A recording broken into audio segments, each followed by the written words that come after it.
दोस्तों, क्या आपको लगता है कि वर्ल्ड वॉर 3 शुरू हो चुका है? मैं आपको कुछ ऐसे तथ्य बताऊंगा जो आपको सोचने पर मजबूर कर देंगे।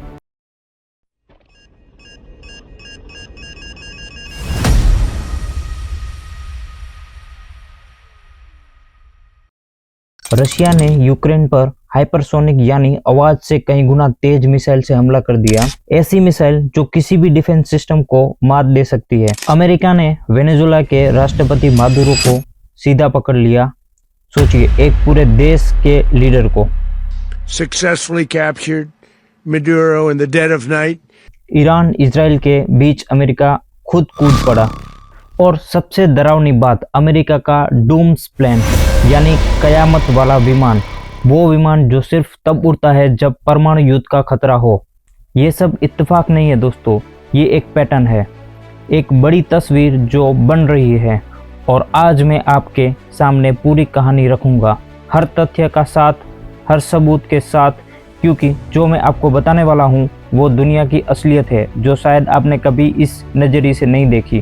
तारीख 1 जनवरी 2026, दुनिया नए साल का जश्न मना रही थी, लेकिन विश्व राजनीति के मंच पर एक बिल्कुल अलग कहानी चल रही थी। रशिया यूक्रेन युद्ध जो फरवरी 2022 से चल रहा है, वो अब अपने सबसे खतरनाक दौर में पहुंच गया है। तेज तर्रार हथियार इस्तेमाल हो रहे हैं, परमाणु धमकियां बढ़ रही है।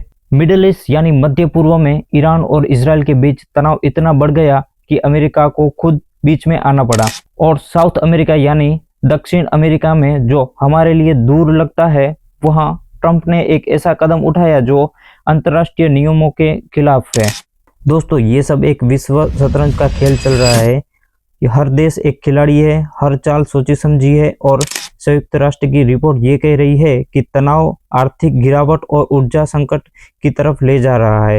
लेकिन असली सवाल ये है कि ये सब क्यों हो रहा है और किस तरफ जा रहा है। अब मैं आपको सबसे डरावना तथ्य बताता हूँ। E-4B नाइट वॉच, ये नाम शायद आपने पहली बार सुना हो, लेकिन ये अमेरिका का सबसे खतरनाक विमान है। इसको डूम्सडे प्लेन यानी कि कयामत का विमान कहते हैं। और दोस्तों, ये विमान तभी उड़ता है जब परमाणु युद्ध का सीधा खतरा हो। देखो, इस विमान की कुछ खास बातें हैं। इसमें कोई विंडो नहीं है। न्यूक्लियर रिएक्शन से बचने के लिए ये न्यूक्लियर ब्लास्ट को भी झेल सकता है। इसमें 67 सैटेलाइट डिशेस है पूरी दुनिया से कनेक्ट रहने के लिए। अगर व्हाइट हाउस डिस्ट्रॉय हो जाए तो प्रेसिडेंट इस प्लेन से पूरी दुनिया को कमांड कर सकते हैं। 2026 के पहले हफ्ते में ये विमान कई बार देखा गया।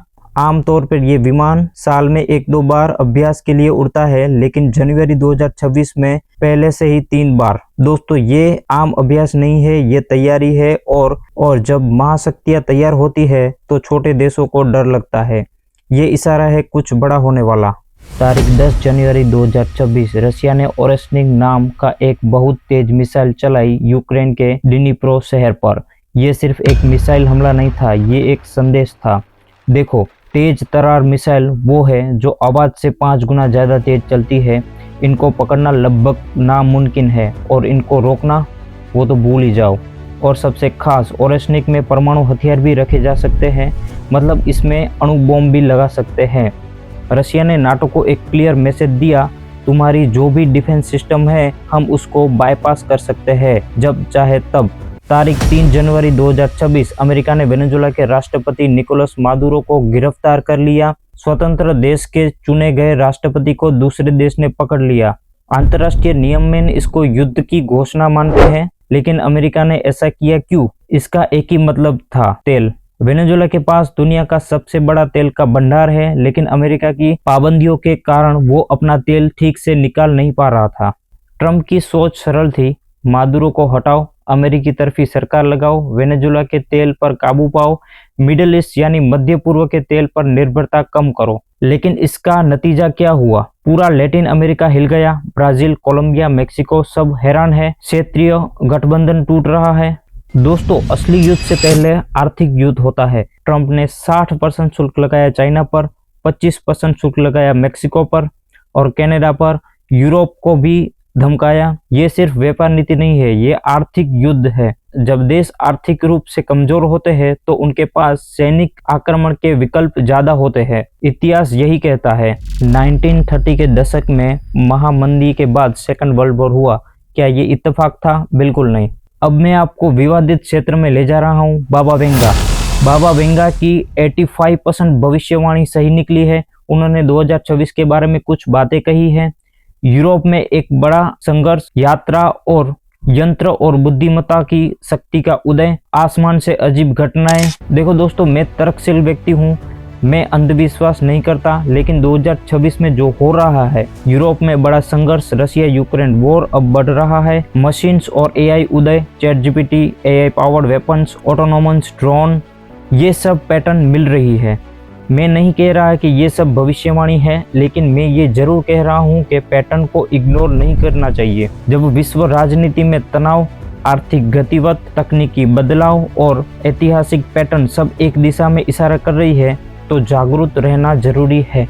हर कहानी के दो पहलू होते हैं। अगर रशिया के नजरिए की बात करें तो नाटो हमारे सीमाओं तक आ गया है। यूक्रेन में अमेरिका के हथियार है, हम अपनी सुरक्षा कर रहे हैं। अगर अमेरिका के नजरिए की बात करें तो रशिया एक स्वतंत्र देश पर हमला कर रहा है। मादुरो आतंकवादी है, अपराधी है, हम लोकतंत्र और आज़ादी के रक्षा कर रहे हैं। लेकिन हकीकत में क्या है? दोनों पक्षों में शक्ति और संसाधनों की लड़ाई।